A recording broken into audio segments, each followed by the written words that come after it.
Hello everyone, welcome to Advait Education. मेरा नाम है अक्षय मिश्रा और आप पढ़ रहे हैं क्लास 12 फिजिक्स की सीरीज। तो प्रीवियस वीडियो में हमने अपना थर्ड मेजर टॉपिक, हमारे थर्ड चैप्टर का करंट इलेक्ट्रिसिटी का शुरू कर दिया था, cells, EMF and internal resistance. और हमने उसमें इंट्रोडक्शन के बारे में पढ़ा कि सेल्स क्या होता है, इलेक्ट्रोमोटिव फोर्स क्या होती है, इंटरनल रेजिस्टेंस क्या होता है और टर्मिनल पोटेंशियल डिफरेंस और ईएमएफ के बीच में डिफरेंस क्या होता है। ये सब चीजों के बारे में देखा। अब हम क्या करेंगे, आगे बढ़ेंगे अपने थर्ड मेजर टॉपिक में ही। और अब हम देखेंगे कि जब सेल्स को हम सीरीज में लगाते हैं और पैरेलल में लगाते हैं तो तब उस टाइम उनका टोटल इक्विवेलेंट ईएमएफ और उनका टोटल इंटरनल रेजिस्टेंस हम कैसे कैलकुलेट करते हैं। तो वो हम ये सारी चीजें हम इस वीडियो में देखेंगे। ये वाला वीडियो हमारा कौन सा है, 6th पार्ट है हमारे इस चैप्टर का। तो यदि आप चैनल में नए हैं तो बिल्कुल चैनल को सब्सक्राइब करना ना भूलें और लाइक करना ना भूलें। तो हम कौन से पार्ट में हैं, अपने थर्ड मेजर टॉपिक में हैं इस चैप्टर के। और इसके पहले के जो दो पार्ट है वो क्या कर लिए, हमने कंप्लीट कर लिए। थर्ड मेजर टॉपिक हम अपना स्टडी कर रहे हैं जिसमें हमने इंट्रोडक्शन में सेल्स, ईएमएफ और इंटरनल रेजिस्टेंस क्या होता है इसके बारे में अच्छे से समझ लिया है। अब हम देखेंगे कि सेल्स जब सीरीज और पैरेलल में लगे रहेंगे तब कैसे वो वर्क करेंगे। और उसके बाद फोर्थ हमारा मेजर टॉपिक आएगा Kirchhoff's law and its application. Okay, तो टॉपिक शुरू करते हैं हमारा अपना। देख लिया है हमने सेल क्या होती है, ईएमएफ क्या होता है, टर्मिनल पोटेंशियल डिफरेंस क्या होता है, दोनों के बीच में डिफरेंस क्या होता है, सब चीजों के बारे में हमने एकदम डिटेल में स्टडी किया प्रीवियस लेक्चर में। तो अब हमारा टॉपिक होगा cells in series and parallel, कि जब सेल सीरीज में लगे होंगे और पैरेलल में लगे होंगे तो टोटल ईएमएफ या इक्विवेलेंट ईएमएफ कैसे कैलकुलेट करते हैं और इक्विवेलेंट इंटरनल रेजिस्टेंस करंट कैसे कैलकुलेट करते हैं, ये चीजों के बारे में देखेंगे। ओके, तो शुरू करते हैं आज का लेक्चर अपना फर्स्ट टॉपिक से। फर्स्ट टॉपिक हमारा क्या रहेगा, जब सेल्स क्या रहेंगे हमारे सीरीज में रहेंगे। तो शुरू करते हैं अपना टॉपिक।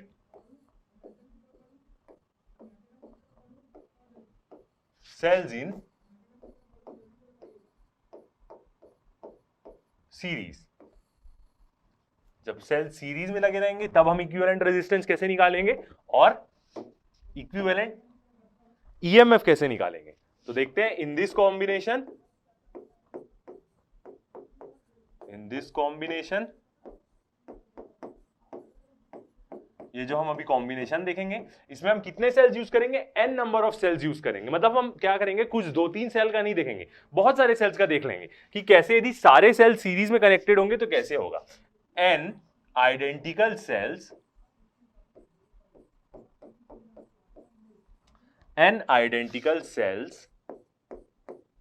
ईच ऑफ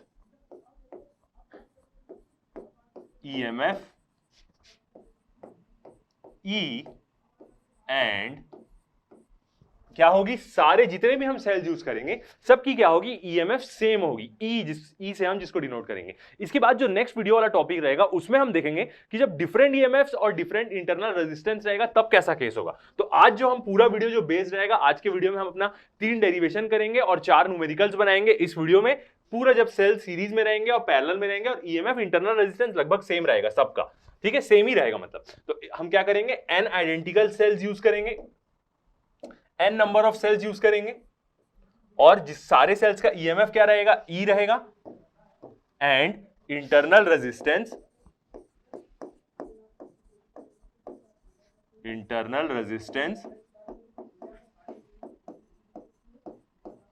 सबका इंटरनल रेजिस्टेंस क्या रहेगा हमारा, R रहेगा, ठीक है। और ये सब क्या होंगे, R connected in series, are connected in series किसके साथ, with an external resistance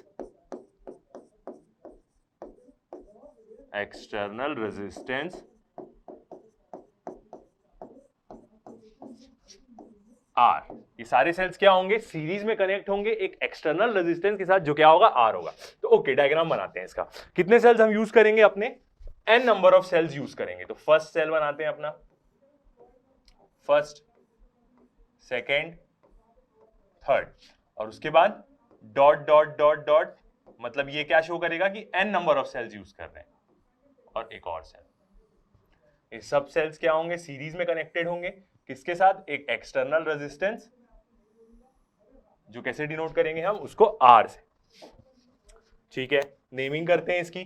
first वाला सेल क्या होगा, सबकी ईएमएफ क्या होगी, सेम होगी, तो ये होगा हमारा E1, इसकी इलेक्ट्रोमोटिव फोर्स E2 E3 और बीच में डॉट डॉट डॉट मतलब बहुत सारे सेल्स क्या है सीरीज में कनेक्टेड है, तो लास्ट वाला सेल क्या होगा हमारा En। ओके, अब ये सेल्स के क्या होंगे, अपने इंटरनल रेजिस्टेंस होंगे, सबका इंटरनल रेजिस्टेंस होगा। और हम देखें इंटरनल रेजिस्टेंस क्या होता है, प्रीवियस वीडियो में हमने अच्छे से डिस्कशन किया है। तो क्या होंगे सबके internal resistance, R1 R2 R3 और लास्ट वाले का क्या होगा Rn। ओके, अब करंट कैसे फ्लो होगा इस सर्किट में, तो करंट का डायरेक्शन कैसा होगा, ये जितना भी इन बड़ी लाइन है वो क्या शो करती है पॉजिटिव तरफ, तो करंट कैसे, इलेक्ट्रॉन्स कैसे फ्लो होंगे सर्किट में, ऐसे फ्लो होंगे। तो कन्वेंशनल करंट का डायरेक्शन कैसा होगा, ऐसा। तो ये होगा हमारा करंट का डायरेक्शन सारे सेल्स के कारण। और जो हमारा एक्सटर्नल रेजिस्टेंस है उसकी वैल्यू क्या रहेगी, R।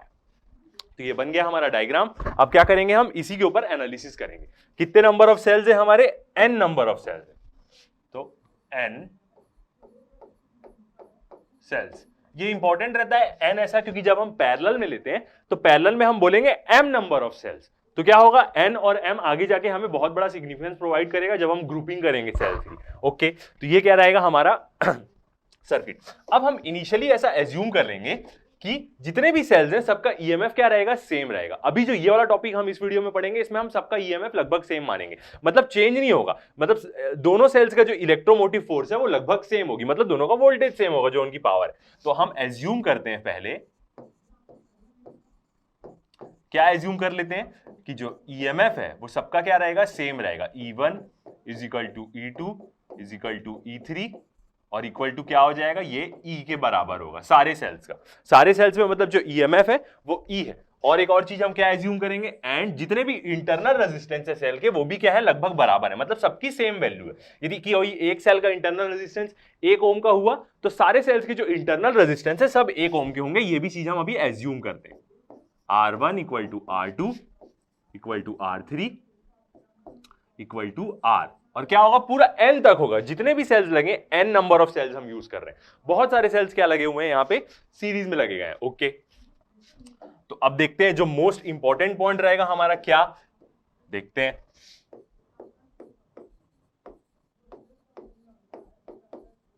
इंपॉर्टेंट पॉइंट कब ऐसा होगा, इंपॉर्टेंट पॉइंट किसके लिए, फॉर सीरीज कॉम्बिनेशन। ये नोट करने से हमें क्या समझ में आ जाएगा कि कैसा होगा। तो फर्स्ट पॉइंट देखते हैं हम अपना। फर्स्ट पॉइंट क्या होगा, जो इक्विवेलेंट ईएमएफ होगी,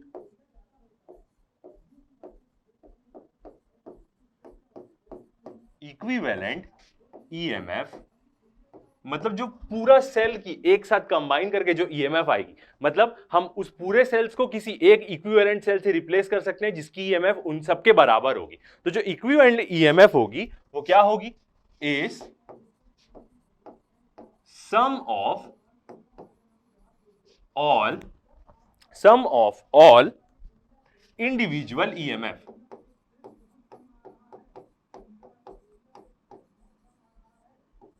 individual EMF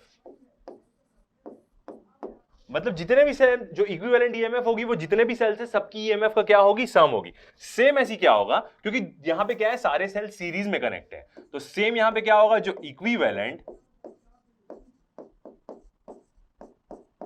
equivalent internal resistance होगा,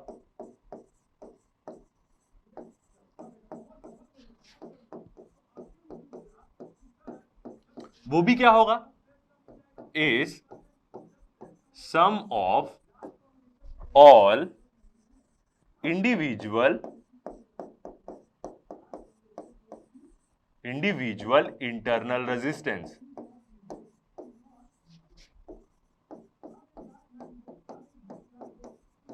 क्यों ऐसा होगा, क्योंकि हम प्रीवियसली देख चुके हैं कि जब हम रेजिस्टेंस सीरीज और पैरेलल कॉम्बिनेशन में यूज करेंगे तो क्या होता है, जितने भी रेजिस्टेंस सीरीज में लगे होते हैं सबका क्या होता है, सम हो जाता है। जब सीरीज में लगे होंगे, पैरेलल में होगा तो क्या होता है, रेसिप्रोकल सम होता है। तो ये 2 पॉइंट्स क्या रहेंगे, हमारे लिए इंपॉर्टेंट रहेंगे। ओके, तो अब हम देखते हैं हमारी इक्विवेलेंट ईएमएफ क्या होगी। फिर से मैं आपको एक बार डायग्राम दिखाता हूं। तो ये क्या है, यदि मैं इन पूरे सेल्स की एक इक्विवेलेंट ईएमएफ निकालूं तो वो क्या होगी, E equivalent equal to E1 plus E2 plus E3। और कहां तक होगी वो सम, n नंबर तक, क्योंकि अभी हम क्या एज्यूम किए, n सेल्स एज्यूम किए। तो E इक्विवेलेंट कितना होगा हमारा, इक्विवेलेंट ईएमएफ पूरे सेल की E1 plus E2 plus E3 plus कितना होगा dot dot dot plus En। ये क्या होगी हमारी इक्विवेलेंट ईएमएफ होगी। ओके, तो अब हम इसको कैसे लिख सकते हैं, हमें पता है सारे सेल्स की ईएमएफ क्या है, E1 भी इक्वल टू E के बराबर है। हमने क्या एज्यूम किया है कि सबकी ईएमएफ क्या है, सेम है लगभग, E1 E2 E3 सबकी ईएमएफ लगभग सेम है और इंटरनल रेजिस्टेंस भी सेम है। हमने क्या करना है, स्टार्टिंग में ये चीज एज्यूम कर रहे हैं। तो इस हिसाब से क्या होगा कि कितने होगी, n नंबर ऑफ होगी, n तक है, तो इसका मतलब जो इक्विवेलेंट ईएमएफ होगी वो क्या होगी, NE के बराबर होगी। सब सेम है और n नंबर ऑफ सेल्स लगे, तो इक्विवेलेंट ईएमएफ NE के बराबर होगी। मतलब जितने नंबर ऑफ सेल्स होंगे उसको हम मल्टीप्लाई कर देंगे किसी एक सेल की ईएमएफ के साथ, तो हमारी टोटल इक्विवेलेंट ईएमएफ निकल जाएगी, मतलब वो सबका सम निकल जाएगा। एकदम बेसिक मैथ्स। ओके, अब ऐसी यदि हम देखें कि इक्विवेलेंट रेजिस्टेंस कितना होगा, तो R सबस्क्रिप्ट में EQ, इक्विवेलेंट रेजिस्टेंस होगा हमारा R1 plus R2 plus R3 plus dot dot dot plus Rn। ठीक है, पूरे सेल्स का जो इंटरनल रेजिस्टेंस है हम क्या कर रहे हैं, उसका सम कर रहे हैं। तो कहां तक सम करेंगे, हम Rn तक सम करेंगे। और क्या है, सारे इंटरनल रेजिस्टेंस अभी सेम है हमारे, जो सेल अब जो हम टॉपिक पढ़ रहे हैं उसमें सारे इंटरनल रेजिस्टेंस की वैल्यू क्या है, सेम है। फॉर एग्जांपल सब जैसे 1 ओम के होंगे, सब 2 ओम के होंगे, तो ये भी कितने n है, तो यहां से हम इक्विवेलेंट इंटरनल रेजिस्टेंस भी कैसे लिख सकते हैं, Req equal to n R, क्योंकि सब सेम है। तो क्या होगा, n मतलब कितने नंबर ऑफ सेल्स लगे हुए हैं सीरीज में, और एक का इंटरनल रेजिस्टेंस मल्टीप्लाई कर देंगे, उतना ही आएगा जितना हम सारे n नंबर्स को क्या करेंगे, सम करेंगे। ओके, तो ये चीज निकल गई। अब उसके बाद नेक्स्ट चीज हम देखेंगे, ये तो क्या निकला कि पूरे सेल के इक्विवेलेंट का टोटल, मतलब एक प्रकार की इक्विवेलेंट इंटरनल रेजिस्टेंस निकला। ओके, मगर ये पूरे सर्किट का इक्विवेलेंट रेजिस्टेंस नहीं है, क्योंकि सर्किट में क्या लगा हुआ है, एक एक्सटर्नल रेजिस्टेंस R भी लगा हुआ है। तो यदि मैं पूरे सर्किट का इक्विवेलेंट रेजिस्टेंस निकालूं तो वो क्या होगा, जितना भी इंटरनल रेजिस्टेंस है इक्विवेलेंट, उसको हम सम कर देंगे किसके साथ, जो एक्सटर्नल रेजिस्टेंस है R के साथ। तो इसका मतलब पूरे सर्किट का हम टोटल रेजिस्टेंस कैसे बोलेंगे, टोटल रेजिस्टेंस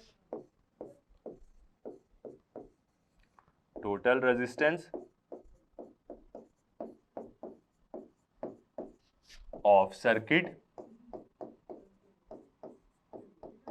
टोटल रेजिस्टेंस क्या होगा पूरे सर्किट का, मतलब एक प्रकार से हम इसको क्या बोल सकते हैं, इक्विवेलेंट रेजिस्टेंस ही निकाल रहे हैं पूरे सर्किट का। तो वो क्या होगा, पूरे इंटरनल रेजिस्टेंस और R भी क्या है, सब क्या है, सब सीरीज में, ये तो पूरे थे ही सीरीज में, और ये पूरा जो एक्सटर्नल रेजिस्टेंस है R उसके साथ भी सीरीज में, तो दोनों क्या हो जाएंगे, ऐड हो जाएंगे। तो टोटल रेजिस्टेंस सर्किट का क्या हो जाएगा, R प्लस NR, यही हो जाएगा सर्किट का total resistance.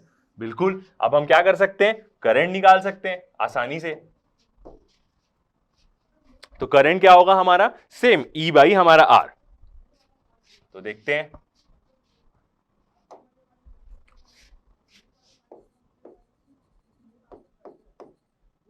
Current through the circuit, और करंट कहां से होगा, ये करंट कहां से पास होगा, जो हमारा एक्सटर्नल रेजिस्टेंस है वहां से। तो क्या लिख सकते हैं हम, करंट थ्रू, ऐसा भी लिख सकते हैं हम, करंट इन रेजिस्टेंस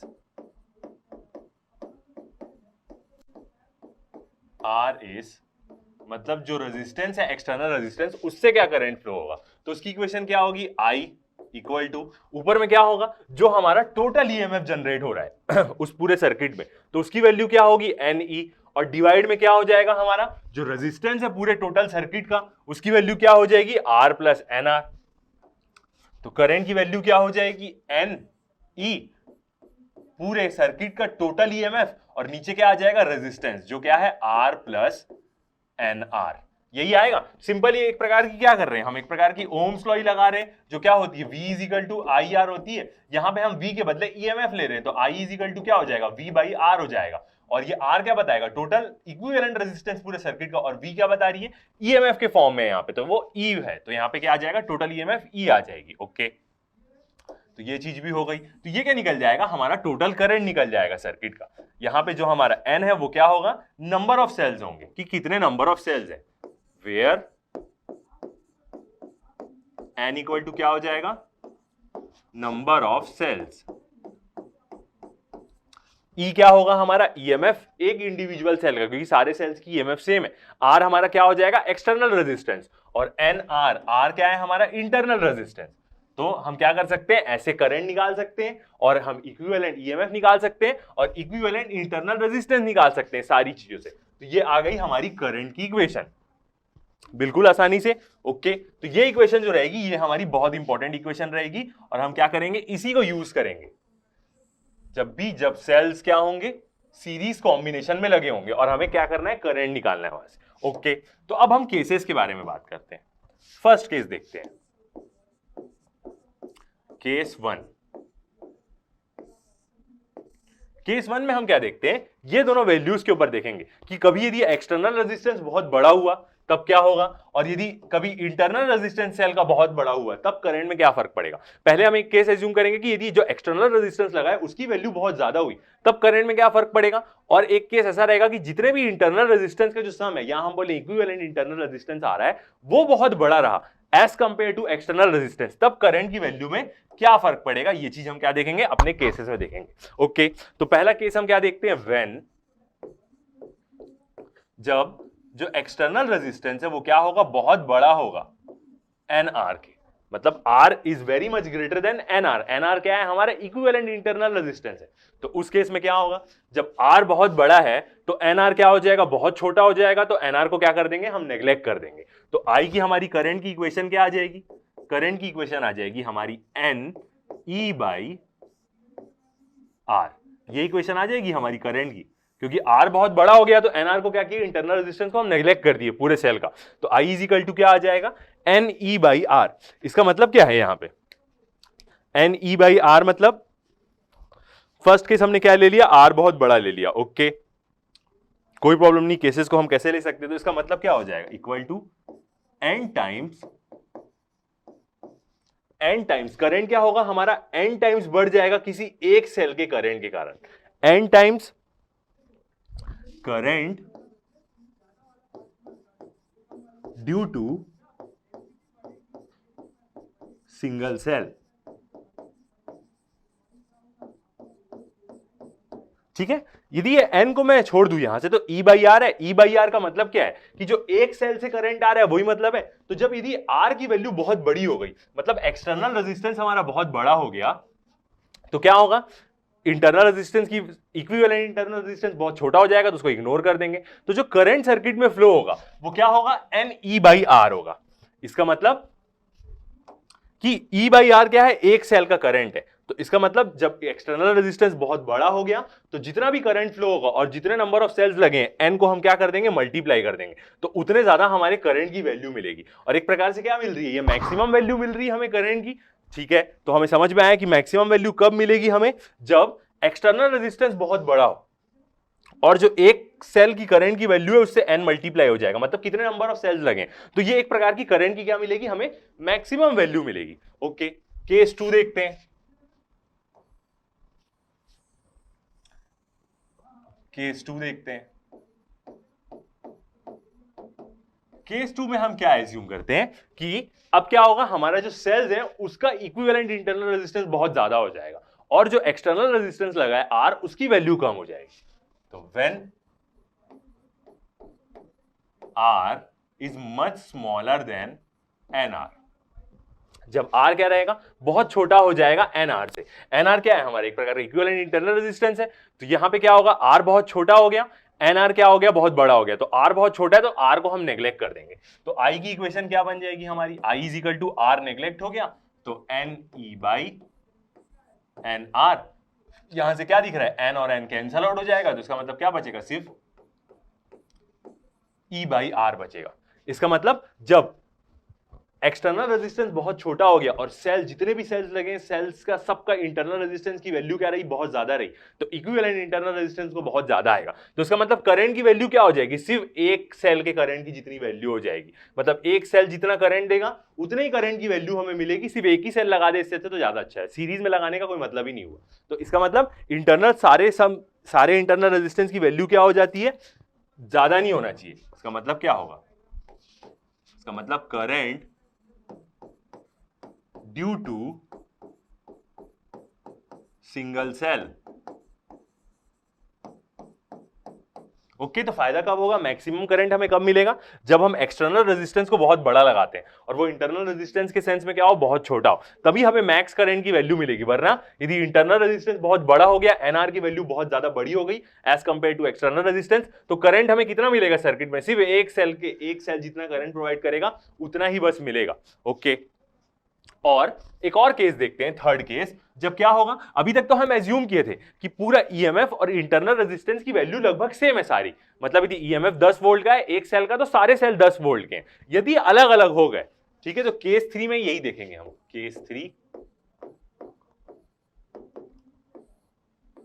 केस 3 में देखेंगे, व्हेन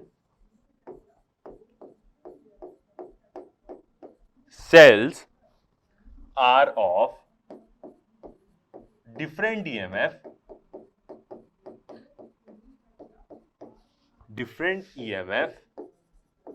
and internal resistance, अलग अलग EMF होगी सेल की और अलग अलग क्या होगा, इंटरनल रेजिस्टेंस होगा।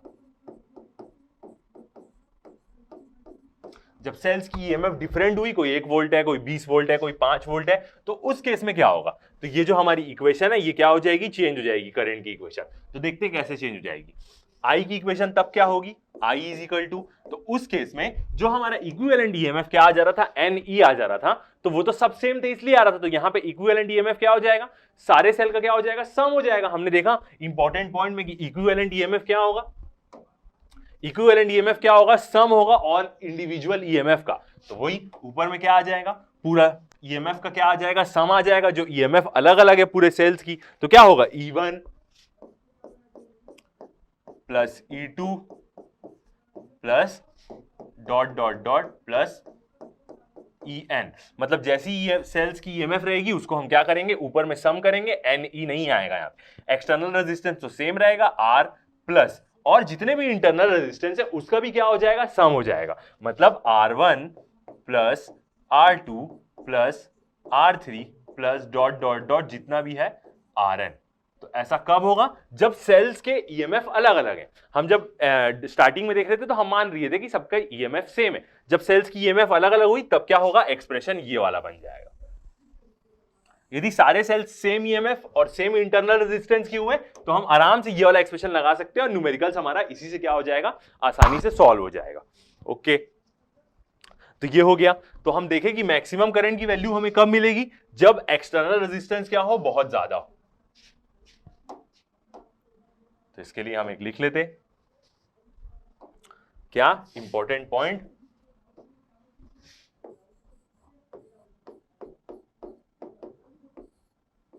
इंपॉर्टेंट नोट पॉइंट हमारा क्या, maximum current can be drawn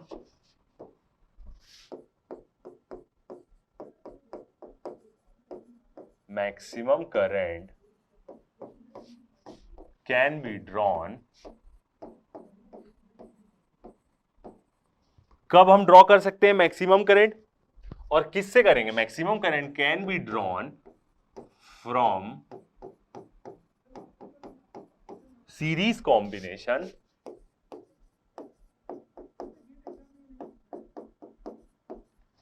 और वो भी कब, सीरीज कॉम्बिनेशन में ऑफ सेल, हमें पता है कब, जब external, when the value of external resistance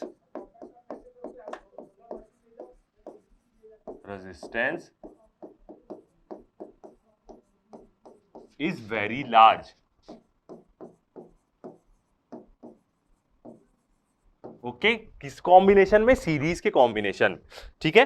और लार्ज कैसे होगी, किसके कंपेयर में होगी, large compare to the internal resistance. एक प्रकार से क्या होगा, इंटरनल रेजिस्टेंस, या हम बोले इक्विवेलेंट इंटरनल रेजिस्टेंस भी होगा, वो internal resistance of the cells okay, तो हमें समझ में आया कि इस केस में हम क्या कर सकते हैं, अपना मैक्सिमम करंट ड्रॉन कर सकते हैं सर्किट से। ओके, तो ये हो गया हमारा पूरा सीरीज कॉम्बिनेशन के बारे में। अब देखते हैं नेक्स्ट कि जब सेल्स क्या होंगे, पैरेलल कॉम्बिनेशन में होंगे। तो नेक्स्ट हमारा टॉपिक आ जाएगा सेल्स इन पैरेलल। तो जब क्या होंगे, हमारे सेल्स होंगे हमारे पैरेलल में। ओके, तो इसका हम डायग्राम देखते हैं। तो इस केस में भी हम स्टार्टिंग में क्या एज्यूम करेंगे कि जितने भी हमारी ईएमएफ है वो लगभग सेम है, क्योंकि नेक्स्ट टॉपिक तो हमारा आने ही वाला है जब हम दो सेल के ऊपर एनालिसिस करेंगे और दोनों की ईएमएफ और इंटरनल रेजिस्टेंस अलग अलग होगा। ये तो पूरा लेक्चर में हम एक ही मानेंगे, ठीक है। तो क्या होगा, इन this combination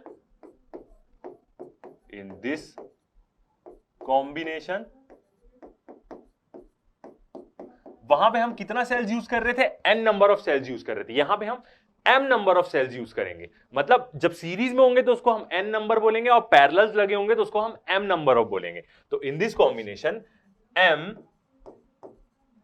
numbers of cells are connected in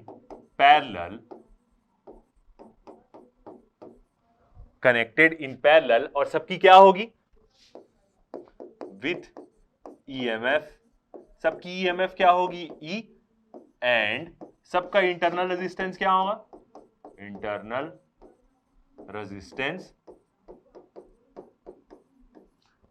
resistance R. ठीक है, अब ये तो पूरे पैरेलल होंगे, मगर ये सीरीज में किसके साथ होंगे, जो दूसरा जो हमारा एक्सटर्नल रेजिस्टेंस है आर, उसके साथ। तो हम ऐसा क्या लिख सकते हैं, all in series with external resistance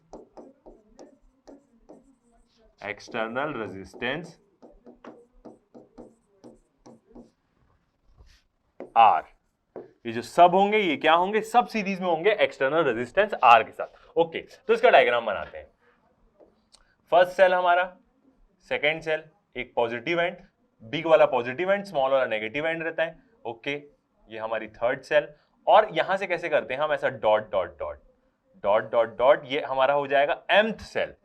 n number of cells है, यहां पे m नंबर ऑफ सेल्स हम यूज कर रहे हैं। ओके, तो अब हम क्या कर सकते हैं, इसको कनेक्ट कर सकते हैं सबको। ये सब क्या है, अब अभी पैरेलल में।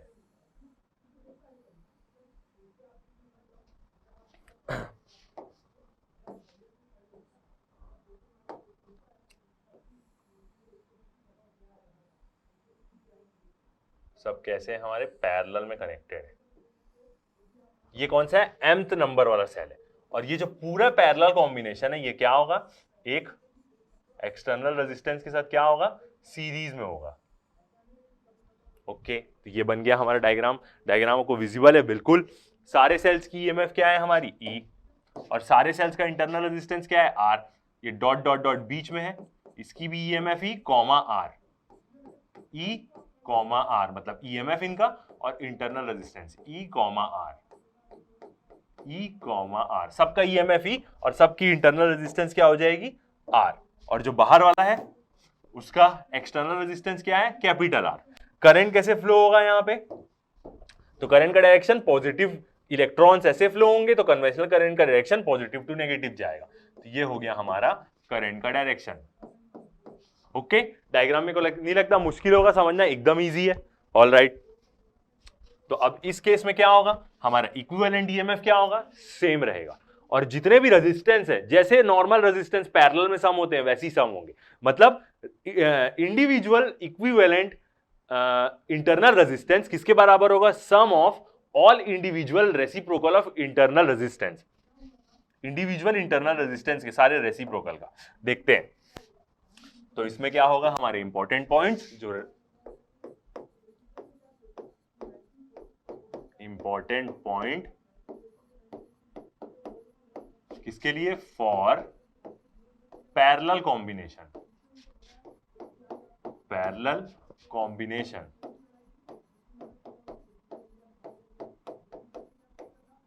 पैरेलल कॉम्बिनेशन के लिए क्या हमारे इंपॉर्टेंट पॉइंट्स रहेंगे। फर्स्ट पॉइंट ईएमएफ के लिए रहेगा, तो क्या होगा हमारा equivalent EMF, equivalent EMF is equal to the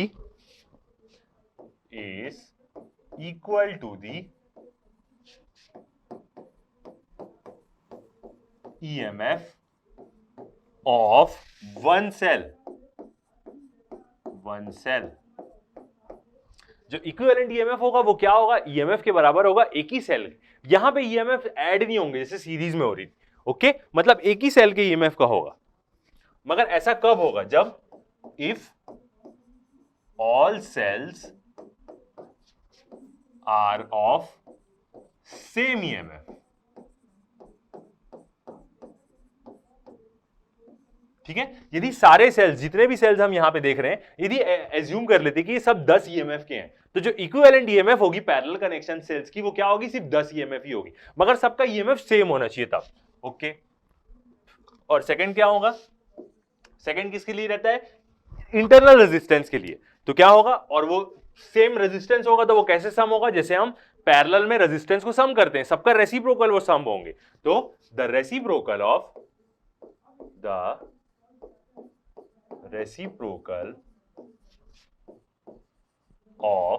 internal resistance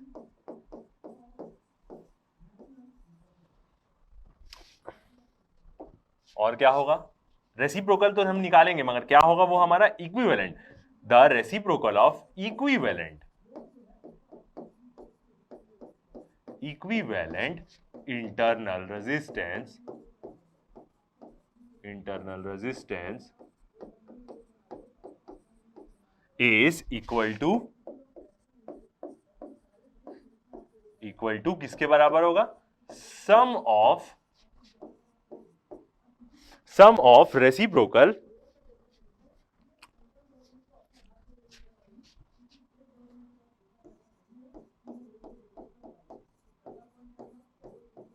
reciprocal of all individual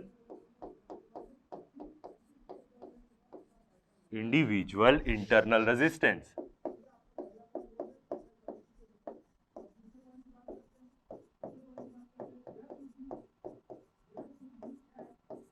ठीक है, तो जो ईएमएफ होगी वो सेम होगी, जितना भी इंटरनल रेजिस्टेंस है इक्विवेलेंट हम निकालेंगे तो वो क्या होगा, रेसिप्रोकल सम होगा, ओके। तो इक्वेशन के फॉर्म में देखते हैं इसको।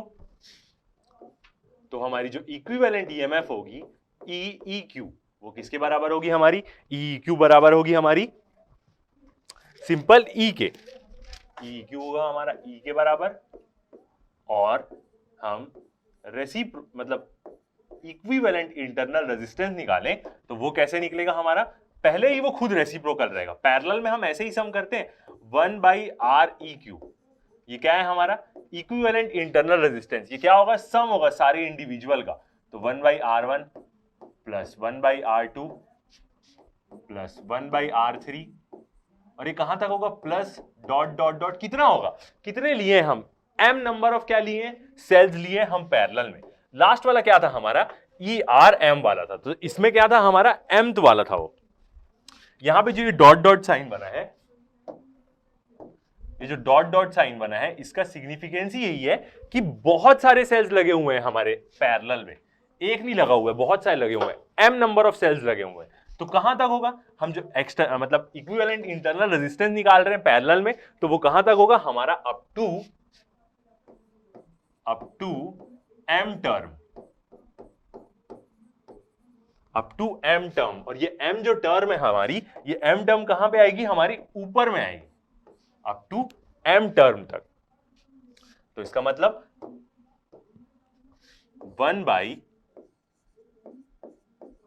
बाई इक्विवेलेंट इंटरनल रेजिस्टेंस क्या हो जाएगा हमारा, m/R हो जाएगा, क्योंकि हम क्या कर रहे हैं, सारा इंटरनल रेजिस्टेंस क्या है हमारा, R है, सब सेम है। हम ये चीज एज्यूम कर रहे हैं कि सारा जितना भी है वो क्या है, सब सेम है। यहां पे हम ऐसा एज्यूम कर रहे हैं क्या, कि जो R1 होगा वो किसके बराबर होगा, हमारे R2 के बराबर होगा, और ये सब किसके बराबर होंगे, पूरा Rm तक बराबर होंगे।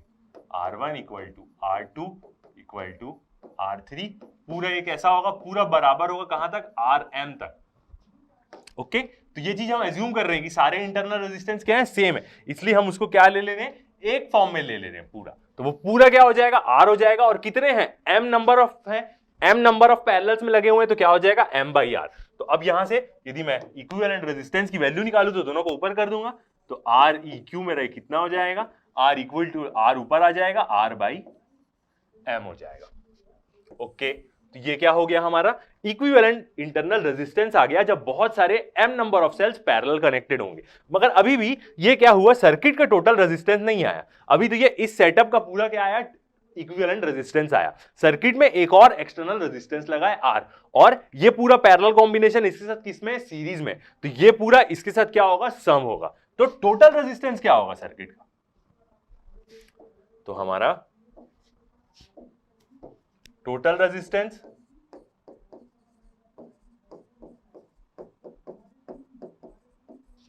ऑफ सर्किट,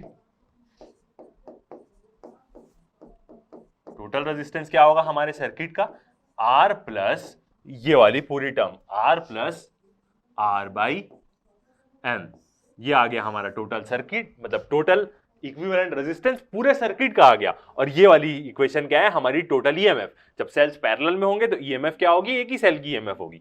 तो अब हम यहां से लिख सकते हैं कि करंट क्या होगा हमारा, तो अब हम यहां से निकाल सकते हैं करंट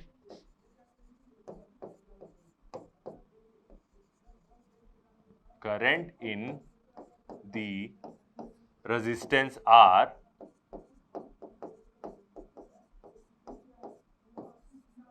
जो करंट होगा वो जितना करंट, कितना करंट इस रेजिस्टेंस में फ्लो होगा उसको हम निकाल सकते हैं। तो वही चीज हम क्या कर रहे हैं, अब निकाल रहे हैं। तो उसकी वैल्यू क्या आ जाएगी, I इज इक्वल टू, ऊपर में क्या रहता है, पूरा टोटल रेजिस्टेंस जो क्या है, पूरा टोटल ऊपर में ईएमएफ रहता है, तो E नीचे में क्या हो जाएगा, इक्विवेलेंट रेजिस्टेंस पूरे सर्किट का, तो वो क्या हो जाएगा, R प्लस, और यहां पे क्या है, R plus R by M. तो ये क्या आ जाएगी हमारी करंट की वैल्यू, जब क्या होंगे, सारे सेल्स क्या होंगे हमारे पैरेलल लगे होंगे, और सबकी ईएमएफ क्या होगी, सेम होगी, और सबका इंटरनल रेजिस्टेंस की भी वैल्यू सेम होगी।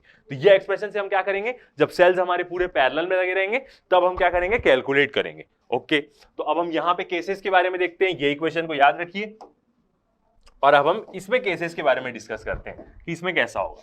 तो केस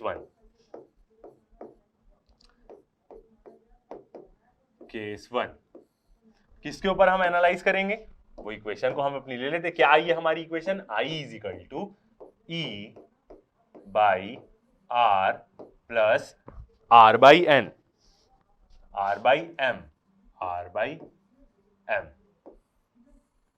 ये आई है। इस इक्वेशन में हम अपने अलग अलग केस देखते हैं कि पहले केस में हम क्या एज्यूम करेंगे, जब हमारा एक्सटर्नल रेजिस्टेंस की वैल्यू क्या रहेगी, बहुत ज्यादा रहेगी। तो जो हमारा R है, मतलब एक्सटर्नल रेजिस्टेंस की वैल्यू वो बहुत ज्यादा होगी,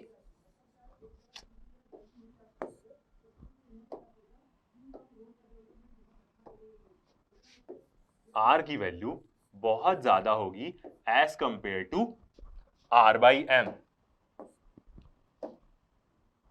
as compare to R by M. R by M क्या है, हमारा पूरा इक्विवेलेंट इंटरनल रेजिस्टेंस है पूरे सेल का, R बाई एम। देन तो R की वैल्यू बहुत बड़ी है as compare to R by M, मतलब जो एक्सटर्नल रेजिस्टेंस लगा है सर्किट में वो क्या है, बहुत बड़ा है। ये इसकी जो वैल्यू है वो बहुत बड़ी है एज कंपेयर टू सेल के, जो हम इंटरनल रेजिस्टेंस के बारे में बात करें, ये 100 का है और सारे सेल के इंटरनल रेजिस्टेंस 1 ओम के हैं। ऐसा हम क्या कर सकते हैं, देखेंगे जब ऐसा होगा तो उस केस में क्या होगा हमारा, उस केस में R बहुत बड़ा है, RM बहुत छोटा है, तो RM को हम नेग्लेक्ट कर देंगे। तो I इज इक्वल टू क्या हो जाएगा हमारा, simple I is equal to आ जाएगा, ये R बाई एम वाली टर्म पूरी नेग्लेक्ट हो गई, तो I इज इक्वल टू आ जाएगा E बाई R। तो इसका मतलब क्या है, ये करंट जो मिल रहा है वो हमें सिर्फ एक सेल का करंट मिल रहा है, तो इसका मतलब सिर्फ एक सेल का करंट है, ये equal to current due to single cell. Simple, मतलब जब एक्सटर्नल रेजिस्टेंस बहुत बड़ा हो गया पैरेलल कॉम्बिनेशन में, तो किससे बड़ा हो गया? एज कंपेयर टू जितने भी सेल्स लगे हैं उसके इंटरनल रेजिस्टेंस से। तो करंट कितना फ्लो होगा? जितना एक सेल करंट फ्लो कराएगा ना, एक सेल के बाद जितनी पावर है उतना ही बस करंट फ्लो होगा। तो एक्सटर्नल रेजिस्टेंस कब होगा? जब ऐसा बहुत बड़ा हो जाएगा। ओके, तो ये था पहला वाला केस हमारा। दूसरा केस देखते हैं, केस 2। केस 2 में हम क्या देखते हैं कि जब एक्सटर्नल रेजिस्टेंस मतलब इक्विवेलेंट इंटरनल रेजिस्टेंस बहुत बड़ा हो गया as compare to external resistance, तब क्या होगा? तो केस 2 में क्या होगा? आर क्या हो जाएगा? बहुत छोटा हो जाएगा as compare to R by M.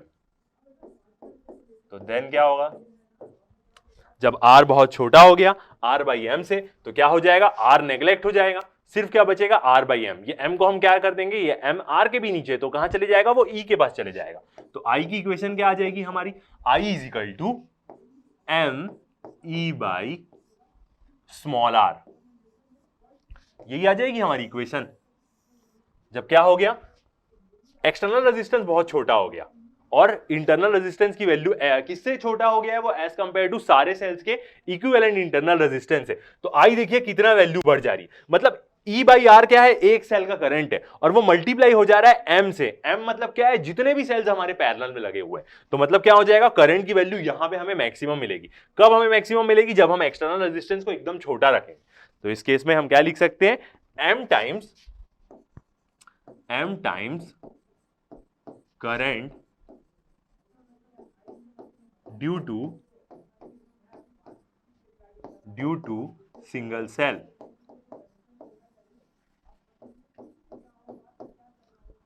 क्या हो जाएगा? m गुना ज्यादा हो जाएगा। m का मतलब कि जितना हम यूज कर रहे हैं, जितना सेल्स हम यूज करेंगे उतना क्या मिल जाएगी? हमें करंट की वैल्यू इंक्रीज होकर मिल जाएगी। मगर कब? जब r क्या हुआ? बहुत छोटा हुआ। ओके, अब हम केस देखते हैं।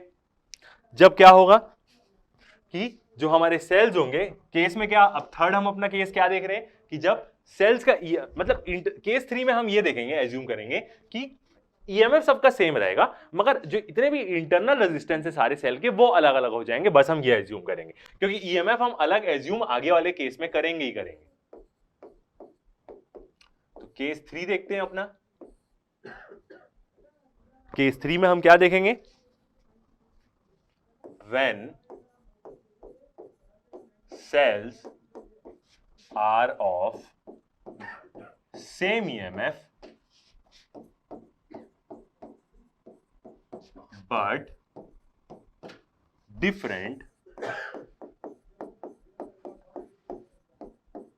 internal resistance।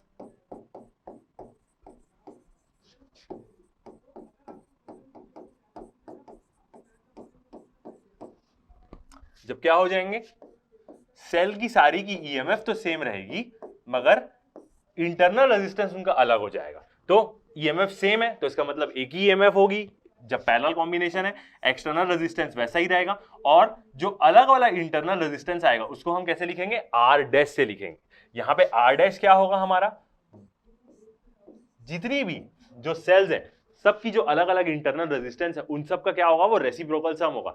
सेम वैसा ही सम जैसे हम रेजिस्टेंस को क्या करते हैं जब रेजिस्टेंस पैरेलल में कनेक्टेड रहते हैं।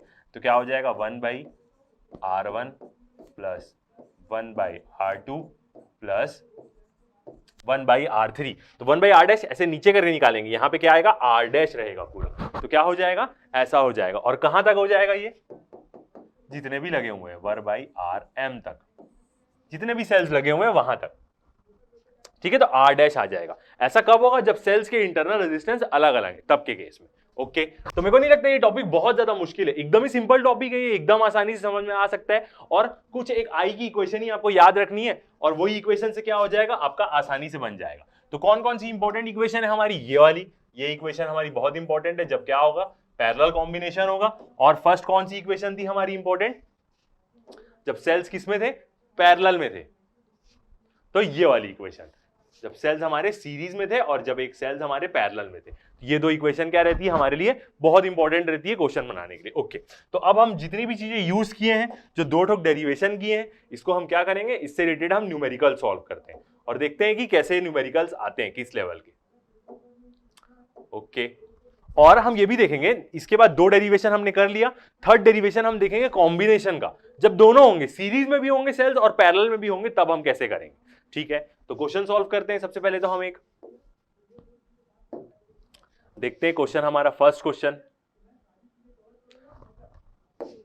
हम इस लेक्चर में कितना पढ़ने वाले थे, 3 डेरिवेशन पढ़ने वाले थे और 4 क्वेश्चन। तो फर्स्ट क्वेश्चन हमारा आ गया, 2 identical cells when joined together in series, okay, 2 cell series में लगे हुए हैं और इन पैरेलल, पैरेलल में भी है, एक बार उन 2 सेल्स को सीरीज में ज्वाइन कर रहे हैं और पैरेलल में ज्वाइन कर रहे हैं, गिव्स दी सेम करंट। ठीक है, जब उन दोनों सेल्स को हम सीरीज में ज्वाइन करते हैं और पैरेलल में ज्वाइन करते हैं तो दोनों सेम करंट देते हैं, बोल रहा है when connected to a external resistance of 2 ohm, और ये क्या दिया है हमें, एक्सटर्नल रेजिस्टेंस की वैल्यू दिया है 2 ohm. Find the internal resistance of each cell, क्या बोल रहा है हमें, इंटरनल रेजिस्टेंस निकालो ईच सेल का। और फर्स्ट लाइन हमें ये भी बोला 2 आइडेंटिकल सेल्स, इसका मतलब हम इंटरनल रेजिस्टेंस निकाल लिए, वही इंटरनल रेजिस्टेंस क्या होगा, दोनों का होगा, दोनों सेल्स का वही इंटरनल रेजिस्टेंस होगा। ओके, तो चलिए सॉल्व करते हैं इस क्वेश्चन को। सेम करंट फ्लो होगा, पहला डाटा ये है हमारे पास, रेजिस्टेंस 2 ओम का है और हमें इंटरनल रेजिस्टेंस निकालना है। ओके, तो यहाँ पे 3 अननोन रहते हैं, एक करंट, एक ईएमएफ और एक इंटरनल रेजिस्टेंस। ठीक है, और एक चौथा एक्सटर्नल रेजिस्टेंस भी होता है, 4 हो गए। तो हमें एक सेम करंट बोल दिया है और एक्सटर्नल रेजिस्टेंस की वैल्यू दिया है। ओके, सॉल्व करते हैं इस क्वेश्चन को। सबसे पहले हम अपनी गिवन वैल्यूज लिखते हैं।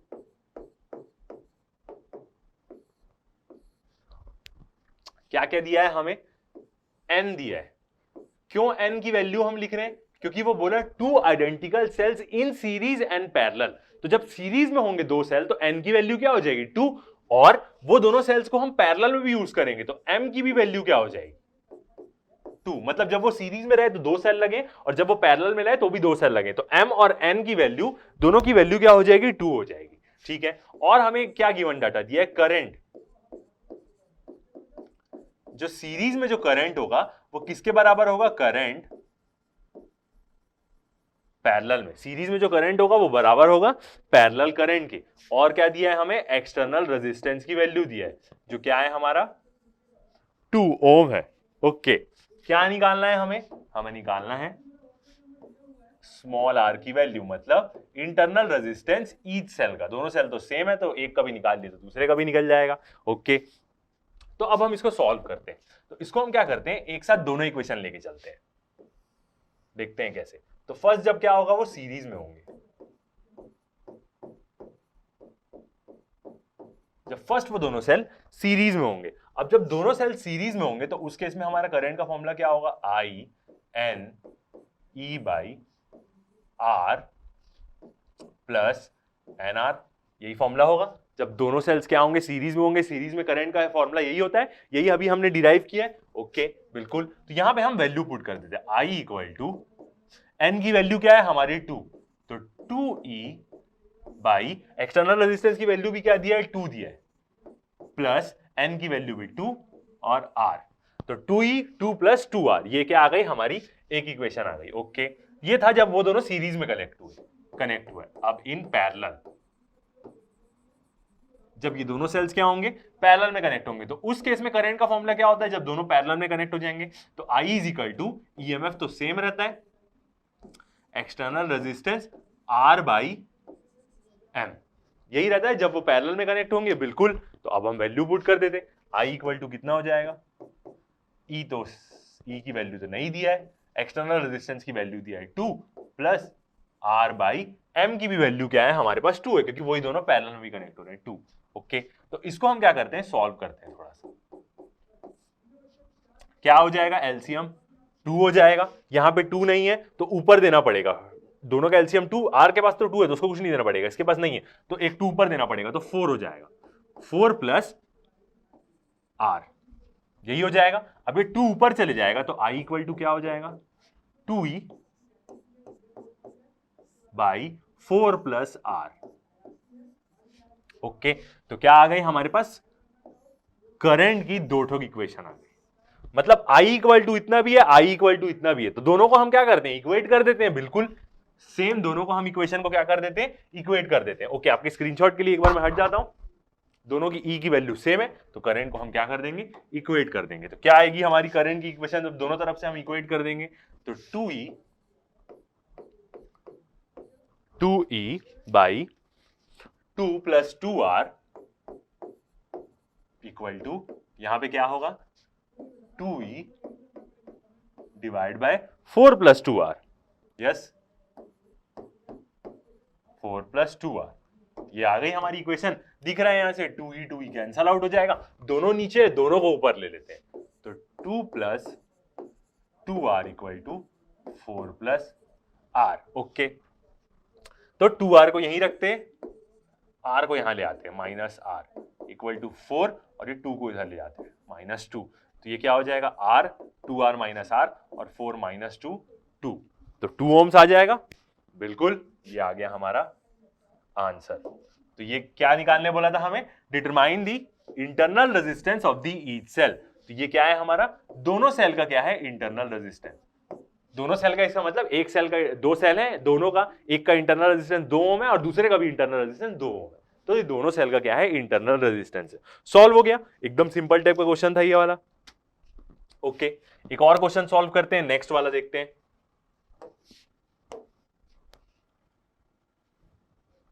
नेक्स्ट क्वेश्चन सॉल्व करते हैं, तो क्या बोल रहा है, व्हेन 14 cells in series,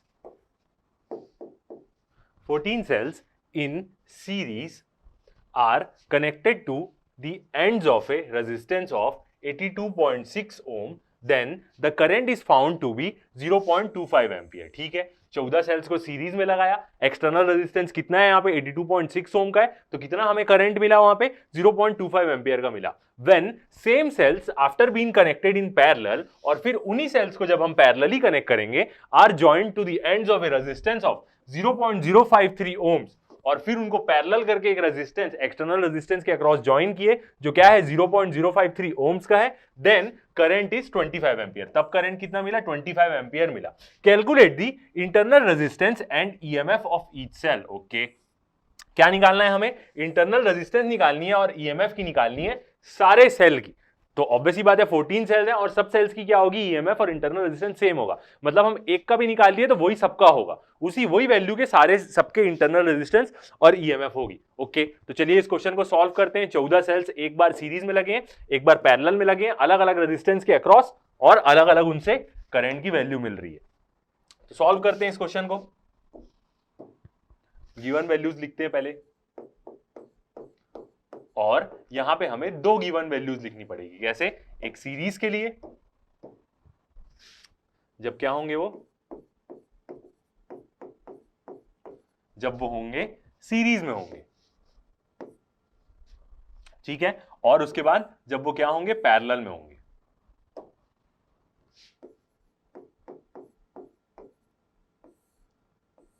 जब वो सीरीज में हुए तो सीरीज में n कितना है हमारा, कितने सेल्स हैं हमारे 14 सेल्स हैं, तो n की वैल्यू कितनी हो जाएगी 14। ओके, ये सीरीज वाला कॉम्बिनेशन किसके अक्रॉस लगा है, जब सीरीज में है तो उनके अक्रॉस एक्सटर्नल रेजिस्टेंस कितना है हमारा 82.6 ओम का, 82.6 ओम का है, और करंट कितना मिल रहा है यहां पे हमें, करंट की वैल्यू मिल रही है हमें 0.25 एम्पियर।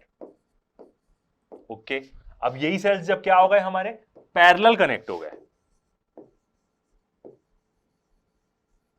जब यही सेल्स हमारे पैरेलल में कनेक्ट हो गए तो कितने नंबर ऑफ सेल्स हैं, नंबर ऑफ सेल्स तो उतने ही है, तो पैरेलल में हम कैसे लिखेंगे m, नंबर m कितना होगा हमारा 14 सेल, एक्सटर्नल रेजिस्टेंस कितना है इनके अक्रॉस, जो उसके ये सारे पैरेलल कॉम्बिनेशन के साथ वो सीरीज में ही रहेगा, वो कितना है 0.053 ओम, 53 ओम का है। और इस केस में करंट कितना फ्लो हो रहा है, इस केस में करंट फ्लो हो रहा है हमारा 25 एम्पियर का। ओके, तो ये क्या हो गए हमारे गिवन डाटा हो गए। अब हम क्या करते हैं, इसको सॉल्व करते हैं। तो इसको हम सॉल्व भी कैसे करेंगे, सेम वैसी जैसे हमने लिया, पहले सीरीज में हम देखते हैं कि इक्वेशन क्या बनेगी, फिर हम पैरेलल की इक्वेशन बनाएंगे, फिर हम क्या कर सकते हैं दोनों इक्वेशन को इक्वेट कर सकते हैं। तो सबसे पहले हम देखते हैं सीरीज में,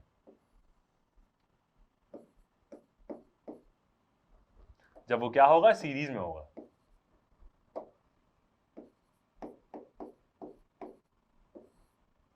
जब क्या होगा सीरीज में कनेक्टेड होगा, तो आई का फॉर्मूला क्या हो जाएगा हमारा n ई, सीरीज में क्या होता है, ईएमएफ ऐड हो जाता है, R plus N R, internal resistance भी क्या हो जाएंगे, पूरे एन आर हो जाएंगे। ओके, अब वैल्यू यहां पे पुट करते हैं, तो आई की वैल्यू हमें कितनी दी है, 0.25 एम्पियर, 0.25 इक्वल टू एन कितना है हमारा 14 ई। ओके, एक्सटर्नल रेजिस्टेंस कितना है हमारा 82.6 का, प्लस एन आर, एन हमारा 14 और आर ही हमें निकालना है, तो 14 आर। ये आ गई हमारी इक्वेशन। ठीक है, ये जो पूरी टर्म है इसको हम क्या देते हैं, यहां पे मल्टीप्लाई में दे देते, तो इक्वेशन क्या बनेगी, 0.25 into 82.6 plus 14 R equal to कितना आ जाएगा हमारा 14 ई।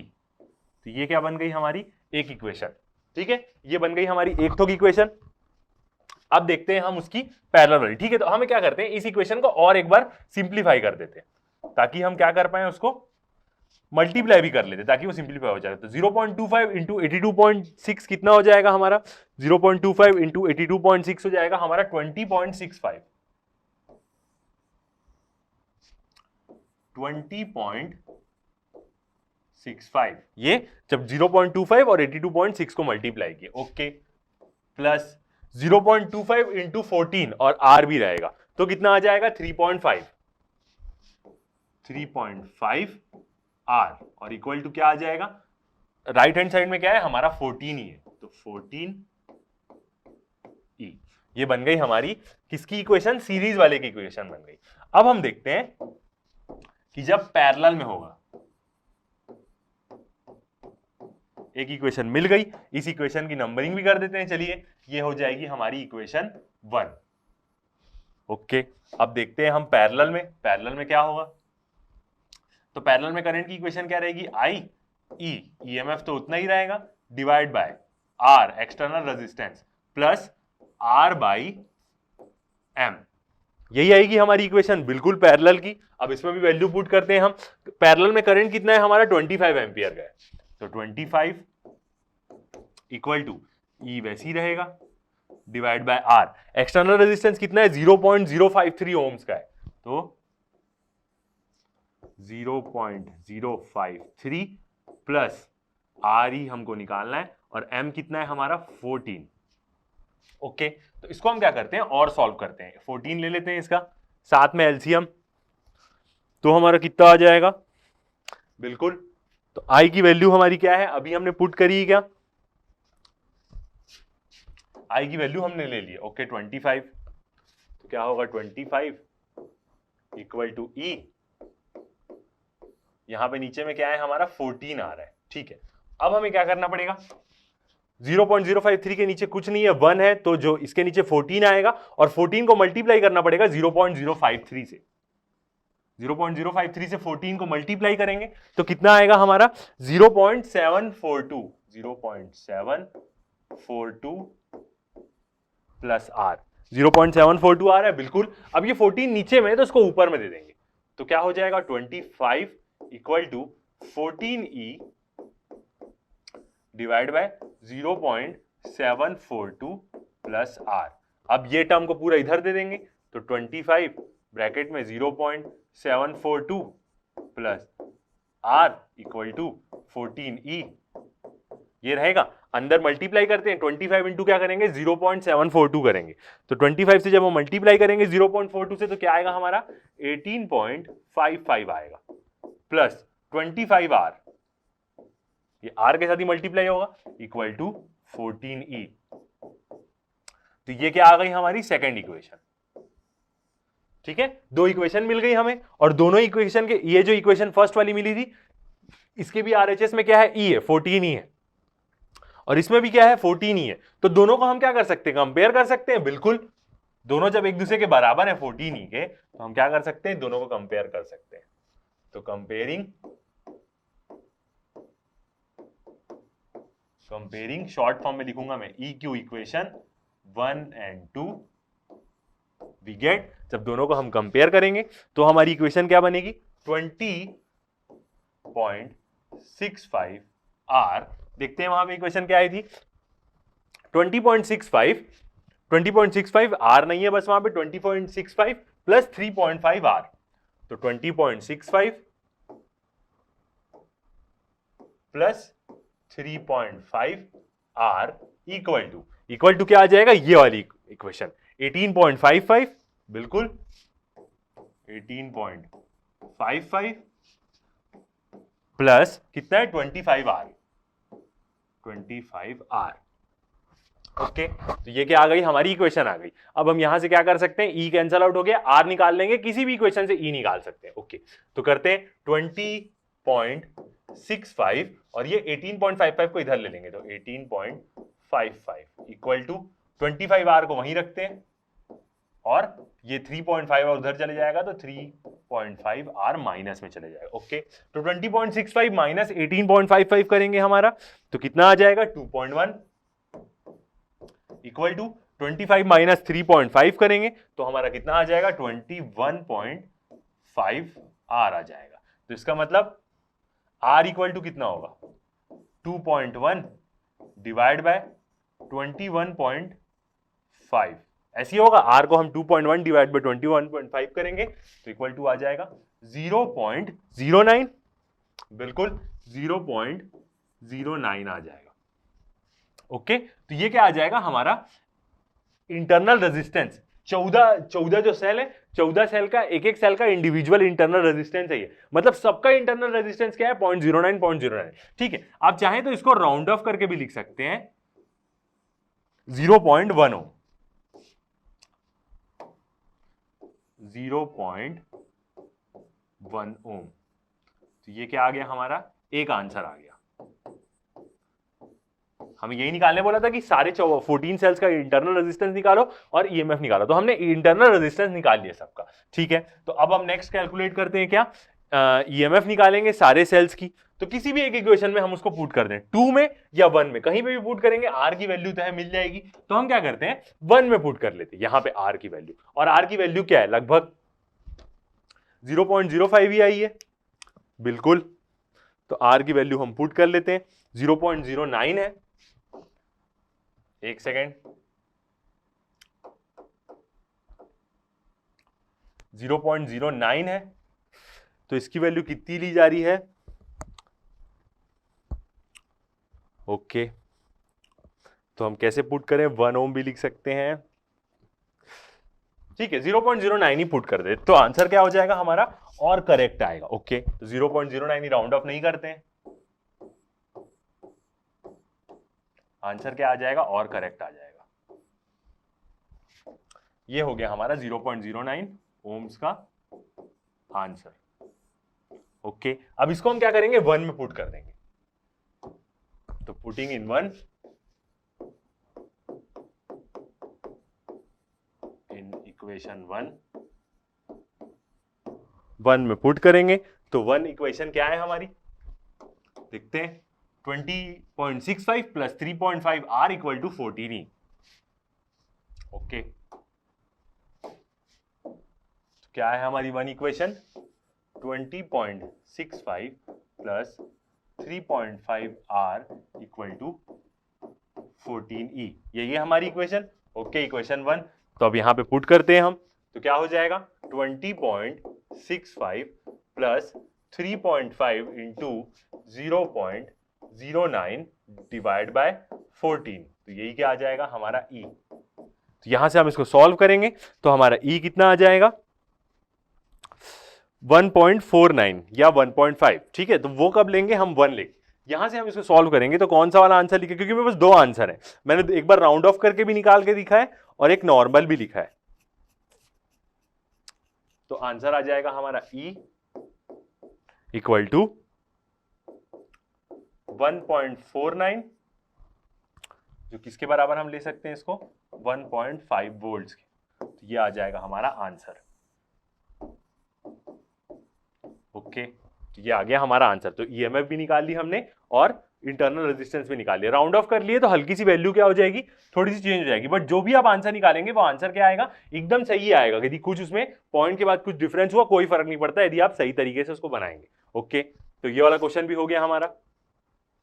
आगे बढ़ते हैं। कुछ यदि पॉइंट का फर्क भी आया, 1.75 भी आया, आप वन वैल्यू जो राउंड ऑफ करके लिए उससे कोई दिक्कत नहीं है, आप बना एकदम सही रहे तो आपका आंसर एकदम सही आएगा। थोड़ा सा चेंज भी आया तो भी कोई क्या होगा, टेंशन नहीं होगा। ओके, आगे बढ़ते हैं। अब हम देखते हैं मिक्स कॉम्बिनेशन के बारे में, कि जब हम सेल्स को क्या करेंगे, मिक्स कॉम्बिनेशन रहेगा सेल का, तब हम कैसे उसको सॉल्व करेंगे। ओके, तो नेक्स्ट टॉपिक देखते हैं हम अपना।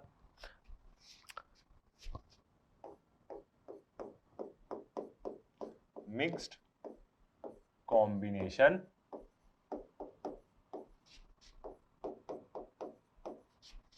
Combination of cell. अब हम क्या बात करेंगे, मिक्स कॉम्बिनेशन के बारे में। ओके, तो इसका हम क्या करते हैं, डायग्राम बनाते हैं पहले। क्या होगा, यहां पे हम बहुत सारा सेल सीरीज में भी लेंगे, n नंबर ऑफ सेल्स होंगे सीरीज में, और m नंबर ऑफ सेल्स क्या होंगे, पैरेलल में होंगे। तो डायग्राम बनाते हैं। फर्स्ट सेल, सेकेंड, थर्ड, और कैसा होगा, डॉट डॉट डॉट, थर्ड वाली सेल हमारी डॉट डॉट डॉट, कितनी सेल होगी इसमें, n नंबर ऑफ सेल्स लगी होगी। तो ये क्या हो गए हमारे n cells, dot dot dot है बीच में, इसका मतलब बहुत सारी सेल्स लगी हुई है। एक और रो लेते हैं सेम ऐसी, first cell, second cell, third cell, इसमें भी क्या होगा, dot dot dot dot, n cells लगी होगी। उसके बाद अब यहां पे रो भी कितनी होगी, ये जो ऐसे डॉट डॉट डॉट करके बना रहे हैं, इसका मतलब यह है कि यहां पे m रोज है, मतलब बहुत सारी रोज है नीचे में, और हम क्या कर पा रहे हैं, उसको पूरा शो नहीं कर सकते, तो बीच में ऐसे डॉट डॉट का साइन बनाए।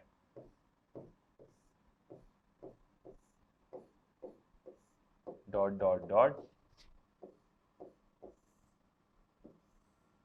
ठीक है। तो ऊपर कितनी है हमारी, सब सेल्स का ईएमएफ क्या है हमारा, सारे सेल्स का है हमारा ईएमएफ E, और इंटरनल रेजिस्टेंस है R। सारे सेल्स का है ईएमएफ E और इंटरनल रेजिस्टेंस है R।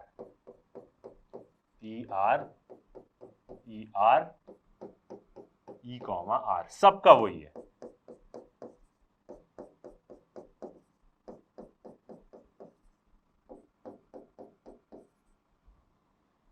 ठीक है, E R और ER। ओके, अब हम देखते हैं ऊपर कितनी सेल्स कनेक्टेड है हमारी। ऊपर जो ये जो सेल्स है, यहां पे क्या है हमारी, n number of cells connected है, n सेल्स। ठीक है, और ये जो पूरा है, यहां पे हमारी पूरी कितनी सेल्स कनेक्टेड है, m number of cells connected है, मतलब एक रो में m सेल्स, या सही तरीके से बोला जाए तो ये क्या होगी, m रोज होगी। मतलब एक तो बहुत सारी m नंबर ऑफ रोज है, और एक एक रो में n नंबर ऑफ सेल्स लगे हुए हैं। ओके, अब क्या होगा, पूरा सर्किट हम कंप्लीट कर देंगे। कैसे, ये सारा किसके अक्रॉस रहेगा, एक एक्सटर्नल रेजिस्टेंस के अक्रॉस, जो एक्सटर्नल रेजिस्टेंस की वैल्यू क्या होगी, R। ठीक है, तो जैसे पहले हमने एक अकेला देखा n सेल्स का, एक अकेला देखा m रोज का, अब यहां पे दोनों है, मिक्स्ड है, मतलब पूरा है यहां पे। ओके, तो समझ में आ रहा है आपको कैसा रहेगा। तो जब हम इस केस में सॉल्व करेंगे, तो यहां पे हम क्या ले रहे हैं, इन this combination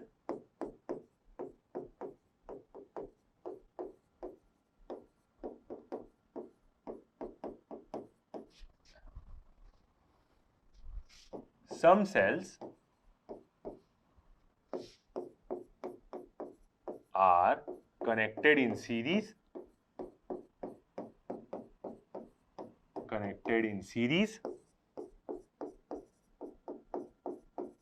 and some in parallel। ठीक है, कुछ सेल सीरीज में कनेक्टेड है और कुछ सेल्स क्या है यहां पे, पैरेलल में कनेक्टेड है। रो में कितनी सेल्स है, यदि हम देखें तो एक रो में, यदि हम एक रो की बात करें तो एक रो में हमारी क्या है, n सेल्स है। ठीक है, और नंबर ऑफ रोज कितनी है हमारी, नंबर ऑफ शॉर्ट फॉर्म में लिख रहा हूं मैं, नंबर ऑफ रोज, तो वो कितनी है m नंबर ऑफ रोज है हमारी। ओके, तो अब हम क्या करते हैं, इसका निकालते हैं।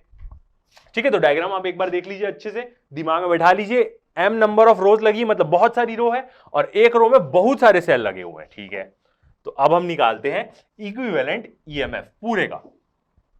तो कैसे निकालेंगे, पहले एक रो का निकालेंगे। एक रो का क्या होगा, तो देखते हैं एक रो का।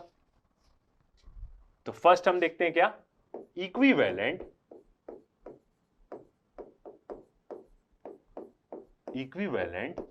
EMF of one row. एक रो का हम इक्विवेलेंट ईएमएफ देख रहे हैं, सब सेम है, तो जस्ट ऊपर वाली रो को देखते हैं। अब इसमें जितनी भी सेल्स लगी सबका मेरे को इक्विवेलेंट ईएमएफ निकालना है, तो क्या होगा, NE होगा, सबका सम हो जाएगा, सब सेम है, तो इसका मतलब क्या, NE। तो इक्विवेलेंट ईएमएफ क्या हो जाएगा, एक रो का NE। ओके, मेरे को नहीं लगता किसी को डाउट होगा, बिल्कुल इक्विवेलेंट ईएमएफ NE हो जाएगा। ऑलराइट, क्योंकि हम यही तो स्टार्टिंग में देखें। ठीक है, अब देखते हैं, हम आगे बढ़ते हैं। ये एक रो का हुआ, और हम ये भी जानते हैं कि जब सेल्स पैरेलल में कनेक्ट होते हैं तो क्या होगा, एक ही सेल का जो ईएमएफ रहता है वही पास होता है। मतलब जब सेल्स पैरेलली कनेक्ट होंगे और सारे सेल्स का ईएमएफ ई है, तो इक्विवेलेंट ईएमएफ भी उसका क्या होगा, ई होगा। जब सेल्स पैरेलल में कनेक्ट होते हैं तो ई होगा। ठीक है, तो अब हम देख लेते हैं। ठीक है, जब हम एक रो का हमने इक्विवेलेंट इंटरनल रेजिस्टेंस देख लिया, इक्विवेलेंट ईएमएफ देख लिया, तो अब हम देख लेते हैं इक्विवेलेंट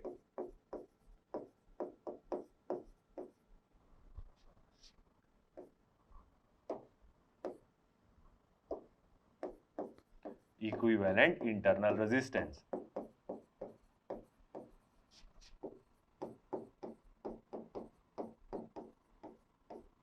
और इक्विवेलेंट इंटरनल रेजिस्टेंस क्या होगा, ये किसका है, एक रो का है। हम पहले क्या देख रहे हैं, एक रो का देख रहे हैं, ताकि आप कंफ्यूज ना हो। इन वन रो, तो एक रो का internal resistance, equivalent internal resistance क्या होगा, NR। बिल्कुल यही होगा, क्यों नहीं होगा, क्योंकि सारे जो है, सारी जो सेल्स है वो कैसे लगी हुई है, सीरीज में लगी हुई है। बिल्कुल, तो सबका रेजिस्टेंस क्या होगा, इंटरनल रेजिस्टेंस ऐड हो जाएगा, सब सेम है, इसलिए हम R1 R2 प्लस करके ना लिख के सीधा NR लिख सकते हैं। ओके, तो ये हो गया हमारा इक्विवेलेंट रेजिस्टेंस। अब हम देखते हैं पूरे कॉम्बिनेशन का, जो पूरा है पूरे कॉम्बिनेशन का ईएमएफ। तो total EMF of combination, total EMF of combination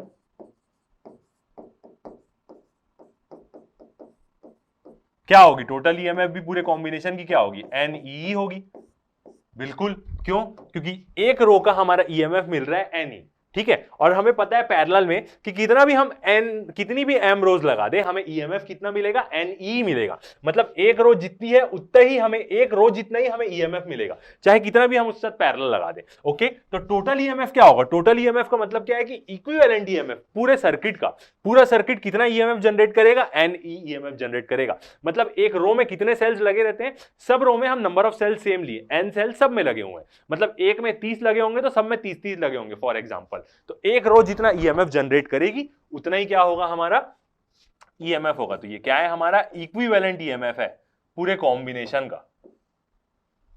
जो पूरा कॉम्बिनेशन है उस पूरे कॉम्बिनेशन का ये हमारा इक्विवेलेंट ईएमएफ है। ओके, ये हो गया। अब हम क्या कर सकते हैं, यहां पे एक और चीज निकाल सकते हैं, क्या, total internal resistance. Total internal resistance भी निकाल सकते हैं।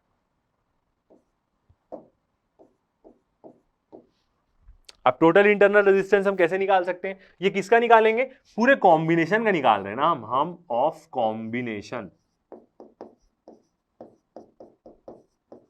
ठीक है, तो एक रो का इंटरनल रेजिस्टेंस क्या है, NR है, ये एक रो का है। ठीक है, NR क्या है हमारा, NR एक रो का इंटरनल रेजिस्टेंस है, बाकी सारी रोज क्या है इसके साथ पैरेलल में। तो सबको हमें क्या करना पड़ेगा, इक्विवेलेंट जो इंटरनल रेजिस्टेंस होगा पूरे कॉम्बिनेशन का, वो खुद रेसिप्रोकल में होगा पहले, और वो सबको क्या जोड़ेगा, सारे सारे रो के इंटरनल रेजिस्टेंस को रेसिप्रोकल सम करेगा, तो उसको हम मान लेते हैं, उसको हम डिनोट करेंगे आर डैश से। तो क्या हो जाएगा 1/r डैश। ये 1/r डैश क्या बताएगा, पूरे कॉम्बिनेशन का इक्विवेलेंट इंटरनल रेजिस्टेंस, और ये क्या होगा 1/rn, एक रो का प्लस दूसरी रो का 1/rn प्लस तीसरी रो का 1/rn, ठीक है, प्लस कहां कहां तक रहेगा ये, अप टू m टर्म तक रहेगा, क्योंकि कितनी रोज है, m रो है।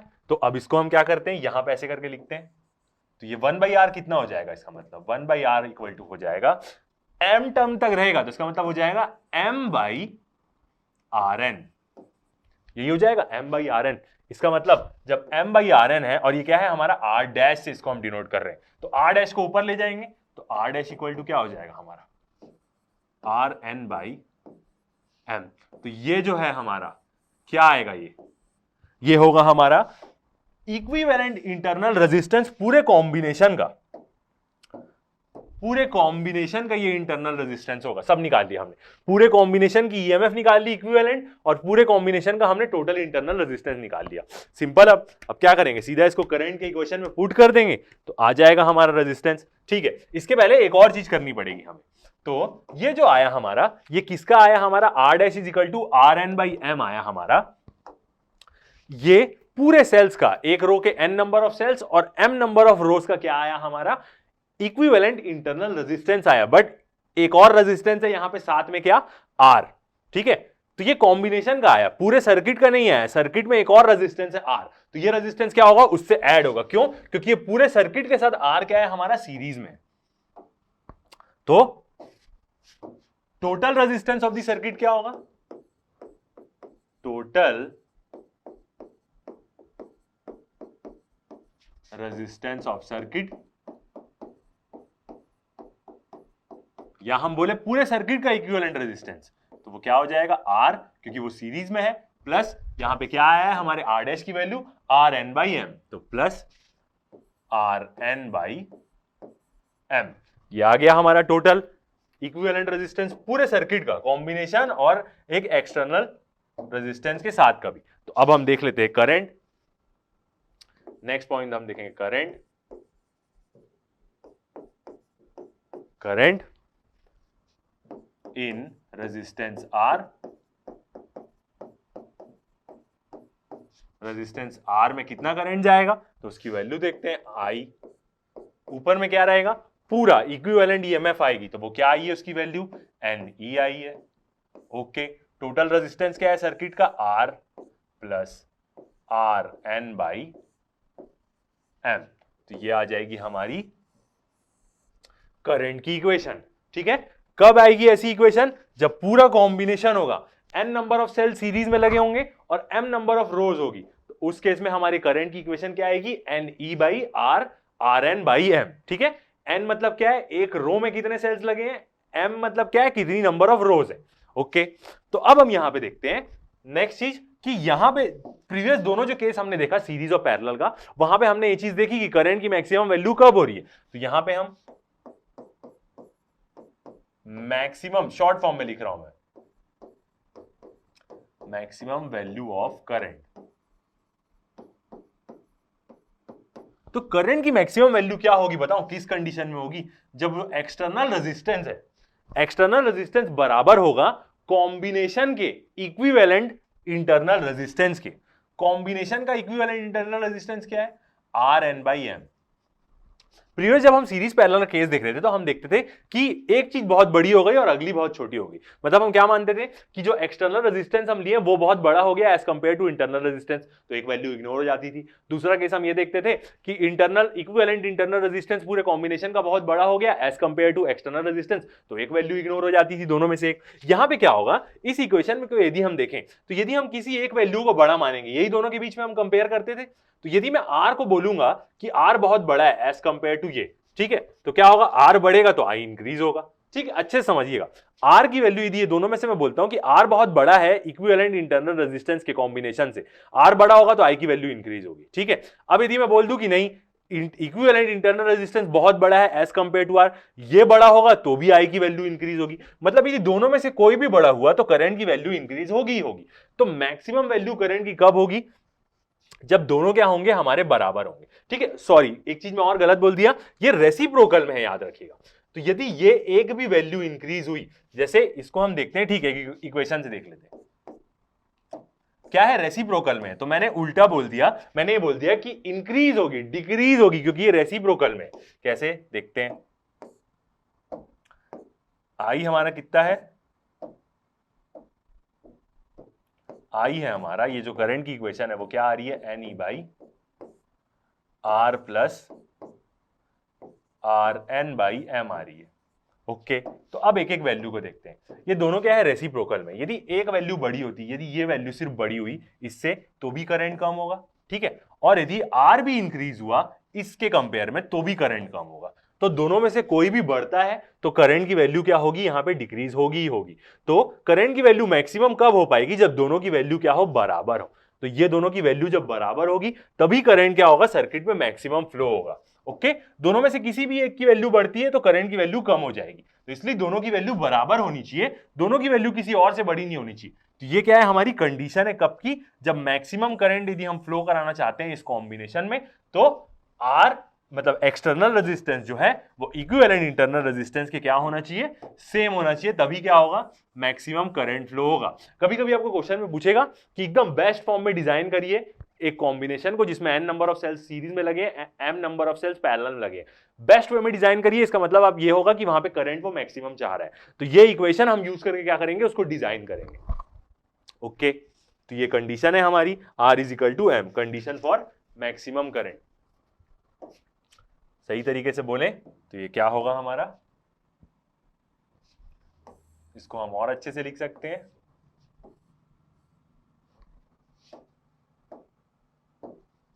क्या हो जाएगी हमारी, कंडीशन फॉर मैक्सिमम करंट। ठीक है, मैंने ऐसा गलत बोल दिया था कि ये बढ़ेगी तो करंट की वैल्यू बढ़ेगी, उल्टा है, इनवर्सली है ना। तो दोनों में से किसी की भी वैल्यू बढ़ेगी तो करंट की वैल्यू कम होगी, तो दोनों की वैल्यू बराबर होनी चाहिए। ठीक है, फिर से मैं करेक्ट करके बोल दे रहा हूं। ओके, तो अब हम क्या करते हैं, इसी कंसेप्ट को यूज करके न्यूमेरिकल्स बनाते, तो क्या होगा, हमें और अच्छे से समझ में आएगी चीजें, क्योंकि जो चीज अब हम यदि पढ़े, यदि हम उससे रिलेटेड न्यूमेरिकल्स नहीं बनाएंगे तो हमको अच्छे से समझ में नहीं आएगा। ठीक है, न्यूमेरिकल देखते हैं। अब ये पूरा कॉम्बिनेशन का होगा, तो ये टॉपिक क्या हो जाएगा हमारा, एकदम सॉलिड हो जाएगा। क्या बोल रहा है, 36 सेल्स, 36 सेल्स है, each of internal resistance 0.5 ampere and 1.5 volts. ठीक है, 36 सेल्स, सबका इंटरनल रेजिस्टेंस 0.5 ओम है और सबकी ईएमएफ 1.5 है। Each are used to send a current through an circuit of 2 ohm resistance. क्यों ये पूरा कॉम्बिनेशन क्या हो रहा है, यूज हो रहा है एक एक्सटर्नल रेजिस्टेंस में, एक्सटर्नल रेजिस्टेंस लगा है 2 ओम का, उसमें करंट भेजने के लिए। Find the best mood, best mode of grouping. Best mode of grouping का मतलब ये होगा कि हमें ऐसा डिजाइन करना है कि मैक्सिमम करंट फ्लो, ठीक है, and grouping them and current through the external circuit. तो एक तो maximum value of maximum current flow होना चाहिए और उस मैक्सिमम करंट जो फ्लो होगा उसकी वैल्यू क्या होगी, ये पूछ रहा है। बेस्ट मूड का मतलब यही होगा ऐसे कॉम्बिनेशंस में कि करंट जहां से क्या हो, मैक्सिमम वैल्यू फ्लो हो, ऐसा हमें क्या करना है, इसको डिजाइन करना है। ओके, तो सॉल्व करते हैं इस क्वेश्चन को। क्वेश्चन आपने देख लिया, सॉल्व करते हैं इस क्वेश्चन को। ठीक है, गिवन वैल्यूज लिखते हैं हमारी।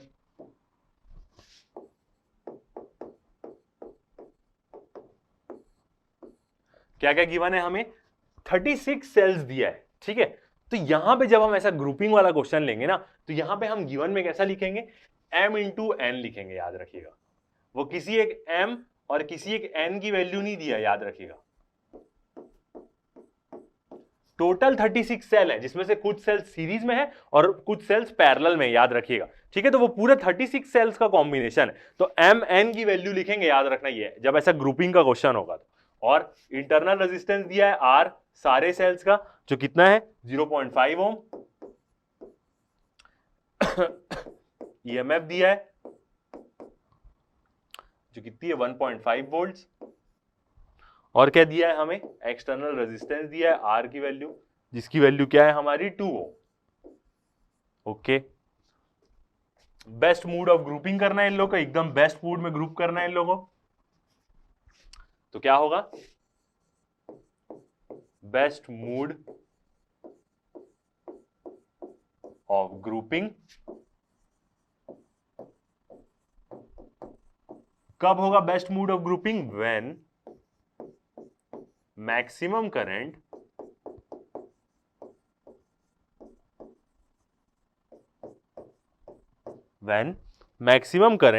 फ्लोज।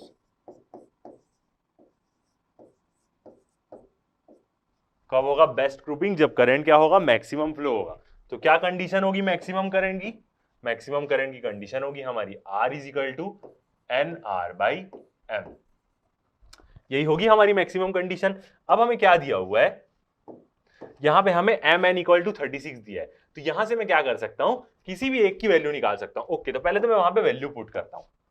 आर कितना दिया है हमें, एक्सटर्नल रेजिस्टेंस दिया है 2 ओम का, okay, equal to N, N की वैल्यू अभी नहीं पता है, इनटू आर, आर हमारा कितना है 0.5 ohm internal resistance, okay, divide by, ठीक है, एम की भी वैल्यू अभी नहीं पता है, ओके। तो ये एक इक्वेशन आई। अब मैं इस इक्वेशन से किसी एक की वैल्यू निकाल लेता हूं। किसकी वैल्यू निकालूं मैं, एम की वैल्यू या एन की वैल्यू, एम की वैल्यू निकालता हूं। यहां से मैं एम एन इक्वल टू 36 है, तो एम की वैल्यू निकालूंगा यदि मैं यहां से, तो मेरा एम इक्वल टू कितना आएगा, 36 बाई एन, यही आएगा, बिल्कुल बिल्कुल यही आएगा, विजिबल है आपको।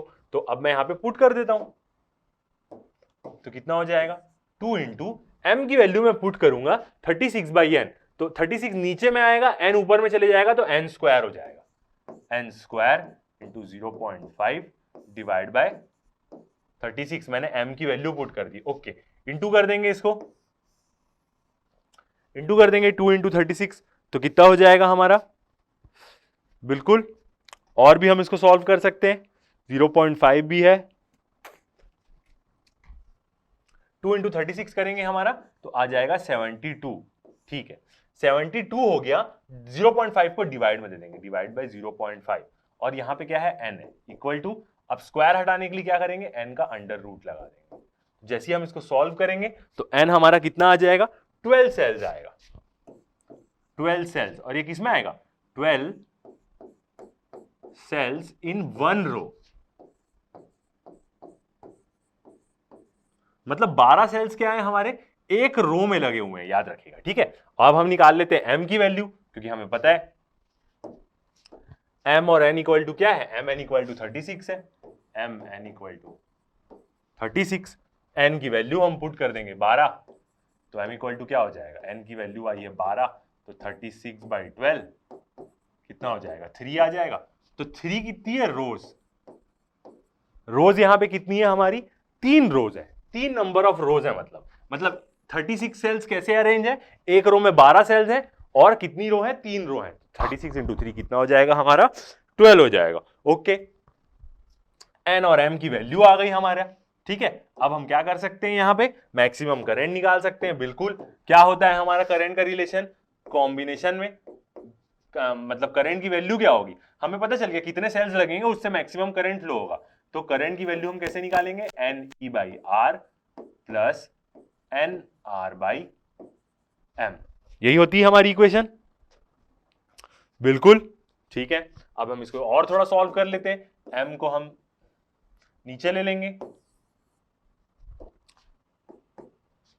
एन ई बाई एम को नीचे में ले लेते हैं, यहां आर के पास कुछ नहीं है, तो आर के पास एम आएगा प्लस एन आर, तो ये एम कहां चले जाएगा, ऊपर में चले जाएगा, तो ऊपर में क्या आ जाएगा, एन एम ई बाई, नीचे क्या हो जाएगा, R M plus N R, ये बनेगा हमारा एक्सप्रेशन। अब वैल्यू पुट कर देते हैं, आई इक्वल टू एन और एम की वैल्यू हमें पता है, मल्टीप्लाई करके कितना है, 36 है, 36 आ जाएगा, ओके, इनटू ई हमारा ईएमएफ कितना है, हमारा ईएमएफ दिया है 1.5, और एक्सटर्नल रेजिस्टेंस कितना है, 2 ओम का है, ईएमएफ हो जाएगी हमारी 1.5 divide by R, external resistance कितना दिया है हमें, 2 ओम का दिया है, तो 2 इंटू m कितना आया था हमारा 3, 3 रो है, प्लस n कितना था हमारा, एक रो में 12 सेल है, और इंटू r, इंटरनल रेजिस्टेंस कितना था हमारा, इंटरनल रेजिस्टेंस की वैल्यू थी 0.5, यहां से हम इसको सॉल्व करेंगे तो i आ जाएगा हमारा, i की वैल्यू कितनी आ जाएगी यहां से 36 इंटू 1.5, 2 इंटू 3 प्लस 12 इंटू 0.5, तो i की वैल्यू आ जाएगी हमारी 4.5 एम्पियर।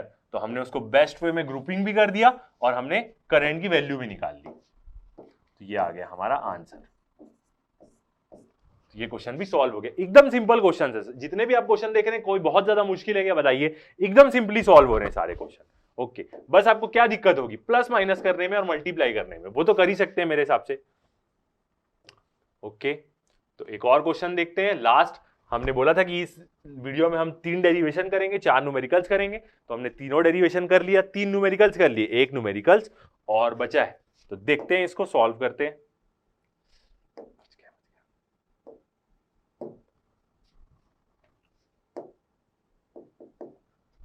ठीक है, 12 सेल्स हैं, 12 cells, each of EMF 1.5 volt and internal resistance 0.5 ohms का। 1.5 वोल्ट के सबके ईएमएफ है और इंटरनल रेजिस्टेंस सबके 0.5 ओम्स है। Are arranged in M rows, each contain n cells. ठीक है, m रोज में अरेंज है और हर एक रो में n नंबर ऑफ सेल्स है, कनेक्टेड इन सीरीज। ओके, वो n के बारे में बोल रहा है। Calculate the values of n और m for which the combination would send maximum current. ठीक है, देखिए कंडीशन देख लिया, उस for which the combination would send maximum current. Maximum current की कंडीशन क्या होगी, R is equal to NR by M, मतलब एक्सटर्नल रेजिस्टेंस और पूरे सर्किट कॉम्बिनेशन का इक्विवेलेंट इंटरनल रेजिस्टेंस बराबर होंगे, ये होगी maximum condition through an external resistance of 1.5 ohm. Okay, solve कर सकते हैं बिल्कुल, चलिए सॉल्व करते हैं इसको। गिवन वैल्यूज लिखते हैं अपनी, क्या क्या गिवन है।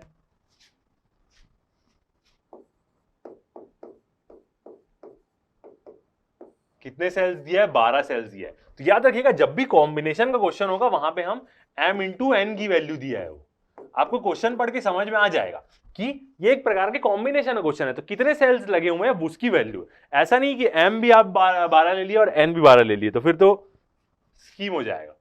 और E इक्वल टू कितना है, ईएमएफ दिया है हमें 1.5 वोल्ट, इंटरनल रेजिस्टेंस कितना दिया है, हर सेल का इंटरनल रेजिस्टेंस कितना है 0.5 ओम्स का, रेजिस्टेंस कितना है एक्सटर्नल 1.5 ओम, 1.5 वोल्ट्स की ईएमएफ भी है। ओके, क्या निकालना है हमें, और क्वेश्चन में हमें क्या दिया है, condition of maximum, short form में लिख रहा हूं मैं करंट, और बोला है m निकालो कितना होगा और n निकालो कितना होगा। ओके, सॉल्व करते हैं इस क्वेश्चन को। तो हमें पता है फॉर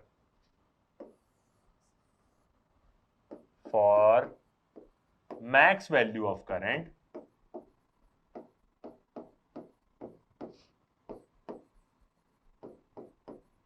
करंट की मैक्स वैल्यू के लिए क्या कंडीशन होगी, R is equal to NR by M, यही कंडीशन होगी। R हमें दिया है 1.5, ठीक है, N इंटू R हमारा कितना है 0.5, ओके, और डिवाइड बाय M। यहां से हम क्या कर सकते हैं, N M है, तो यहां से फिर हम M की वैल्यू निकाल लेते हैं, तो कितना आएगा, M equal to 12 by N आएगा, बिल्कुल 12 बाई N आएगा, वैल्यू यहां पे पुट कर देते हैं, तो कितना हो जाएगा 1.5 इंटू 1.5 इक्वल टू n की वैल्यू n स्क्वायर हो जाएगा, यहां पे पुट करूंगा तो 12 नीचे आएगा और ऊपर एक n, तो n square into 0.5 divide bye 12, तो 15 इंटू हम कितना करेंगे, सॉरी 1.5 इंटू 12, तो इसको देखते हैं, n इक्वल टू कितना हो जाएगा, अंडर रूट में 1.5 इंटू 12 डिवाइड बाय 0.5, यही आएगा। तो यहां से n इक्वल टू कितना आ जाएगा हमारा n इक्वल टू आ जाएगा हमारा, इसको हम सॉल्व करेंगे 1.5 इंटू 12 डिवाइड बाई 0.5, तो n आ जाएगा हमारा 6। मतलब क्या है ये, 6 सेल्स इन 1 रो, एक रो में है इतने सेल्स। तो n की वैल्यू आ गई। अब हम m निकाल सकते हैं। m इक्वल टू कितना हो जाएगा, m इक्वल टू है हमारा 12/6, तो आ जाएगा 2। तो मतलब m इक्वल टू कितना आया, 2 रो होगी यहां पे। ये कंडीशन होगी, एक रो में 12 सेल होंगे और टोटल 2 रो होंगी। तो क्या होगा, इस कंडीशन में मैक्सिमम करंट भी फ्लो होगा और हमारा ये चीज हो गई। तो ये क्वेश्चन भी क्या हो गया हमारा, सॉल्व हो गया। तो ये वाला लेक्चर कंप्लीट। नेक्स्ट लेक्चर में हम देखेंगे दो सेल्स के बारे में बात करेंगे और उन लोग दोनों का ईएमएफ और इंटरनल रेजिस्टेंस अलग होगा, तब क्या होगा केस ना। यहां पे हमने क्या देखा है, बहुत सारे कॉम्बिनेशन के बारे में बात करी, मगर सबके ईएमएफ्स और सारे सेल्स के इंटरनल रेजिस्टेंस सेम थे। यदि वेरी करते हैं तब क्या होगा, ये चीज के बारे में देखेंगे। ओके, तो अभी तक के लिए इतना ही। Thank you.